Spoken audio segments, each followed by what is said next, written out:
This tutorial introduces Facebook and the Facebook landscape. In other words, what does it look like? How does it work? What's involved? These types of things. So in this particular tutorial, in this unit, I'm just looking at Facebook as a social media channel. So, Facebook profile. Do we know the difference between a Facebook group and a Facebook page? That's simply the first question. What are the differences? Is there anything else out there in the Facebook landscape that we should be aware of? Yeah, well, there are. Okay, first thing up is we're going to have a look at the difference between groups and pages. Right, a Facebook group concentrates on individuals with shared interests or concepts. Okay. So really what it is it's a group that's set up and deals with a particular idea or a concept. Whereas a Facebook page allows public figures, businesses or brands to share information, interact with fans and create an interactive forum. Now, very simply, what this actually means is that the two of them have a different purpose. So a page is normally open, completely open, where people can access it and just like it and get information from the page when it produces it. And a Facebook group is a far more interactive beast altogether. So it depends on what you want to try to do. If you're interested in engagement and interaction and two-way communication, the Facebook group is the way to go. If you're interested in a kind of pushing out information to followers, etc., well, then the Facebook page is the way to go. Okay, so they focus on two different things. The interaction between group members is the main thing with groups, and then the promotion and communication, mainly one way, is a difference between pages. Is there anything else? Well, there is. What happens when a Facebook group grows beyond its numbers? How many are the maximum you can have in a Facebook group? Is there a maximum for Facebook pages? Right, there's no maximum for Facebook pages. You can grow and grow and grow and include everyone on the planet. Okay. Facebook groups, on the other hand, have a maximum of 5,000 members. So what happens when your group reaches 5,000? Well, for starters, nothing on that day, but what happens around that time? Well, very simply, Facebook get onto you, and if they actually more than likely will encourage your Facebook group to become a Facebook page, which has got problems because of the fact that the purpose is quite different, the layout is quite different, and the interaction between members is quite different. But if they deem your Facebook group to be universal and something that maybe everybody is interested in, and maybe they feel that no one person should have control over it, well, then they take your Facebook group and make it a community page.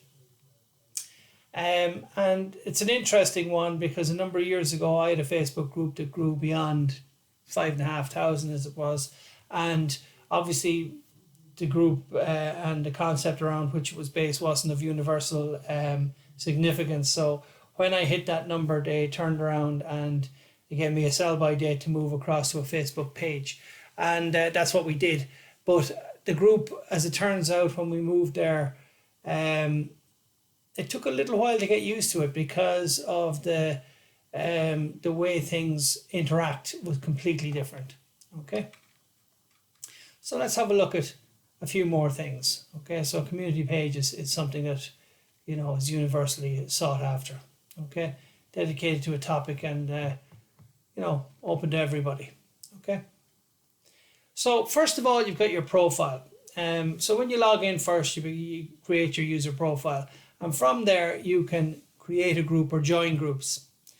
Some groups are open, some groups are closed, and some groups are secret. And we'll talk about those in a few minutes, okay? And then you have a page. They're the three different entities there: your profile, your group, and your page.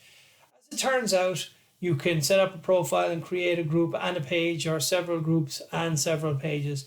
and join other pages and join other groups as well. So, your profile is at the center of it all. So the connections, what are the connections? Well, normally what we look at here is your profile is connected to by friends, groups are connected to by members. It could be friends, but members. And then pages you link to them by liking, and you become a fan of that page. Are they public? Are they private? What are they? Well, very simply, your profile is customizable. It can be open or closed. The pages, on the other hand, right over here, are always open, and your groups can be open, closed, or secret. Now, what does that mean? Well, open, closed, or secret. Well, the truth is, with this, an open group is the equivalent of a page. You don't have to seek admission into the group. It's open for everyone to see what's going on. They can all contribute to it. A closed group is probably what most of us are used to, where we're part of a group and it's closed, so therefore we have to be invited into the group. Somebody has to accept us into the group. And a secret group is one that you don't even know is there, and you only know that it's there when somebody invites you into it. Okay, and that's an important one. Why might you have a secret group? Well, for instance, quite often teams within a business environment might have secret groups, so they can interact with one another. Nobody else knows what's going on in the group, and more importantly, no one else knows the group even exists. So it's a kind of a simple way of linking to one another. A closed group, you do know it's there, you just don't know what's going on inside it. Okay, so we have the three concepts there. Capacity. 5,000 max, 5,000 max, and unlimited. Now that's what I mentioned earlier on. When you hit this 5,000 max, they will more than likely usurp you and ask you to go into create a Facebook page rather than a community. Is it indexed by Google? Now that means does Google send out a spider? Do they look at the content of your material? And more importantly, do they publicize it? Can we search it on the Google index? The answer is no here for your profile. The answer is yes over here for your page. So your page is searchable, which means you can find pages on Google, etc. And yes or no, depending on whether you're open or closed or secret in here, as to whether the material is indexable or not. Okay. So with regards to a business trying to, promote information, this is the way to go because it's open and it's searchable by Google. Messages. You can post to 20, you can post to all the group, even though it is quite difficult to do so in certain cases. And then you can send out notifications from pages. So slightly different. Insights. Now, what this means is this is the equivalent of Google Analytics. In other words, do we know what's happening? If you're in a group, do you know who's looking at what? If you have a profile, can you see who's looking at your page and different things? Well, the answer is no, and then very importantly down here, the yes. So we can actually see insights as to who's doing what on our page and how often they're spending on our page and what time they arrive at our page and how they interact with it and whether they like it, engaged with it, comment on it. You can see all of these things. So you can see how effective a certain campaign is or how effective a certain post is and so on. So it's very, very interesting to see what's going on here. So you can see the reach and you can see where they're from and different things about them. You can see page views and how well they're working for you and the different age groups and the gender by country, all these different demographics that you can look at. You can see, that particular post worked well with the 18 to 24 year olds, or it worked well with females between the age of 45 and 50 or whatever, 54 I should say, or whatever. Okay. You can also see when your website's been accessed. Okay. And this is not unusual here, where from 6 to 9 in the evening it's growing and then it drops off. 3 o'clock in the morning there's not a huge amount going on and so on. But if you look down here in the bottom, you can see certain posts whether it's a text post, whether it's an image post, whether it's a video post.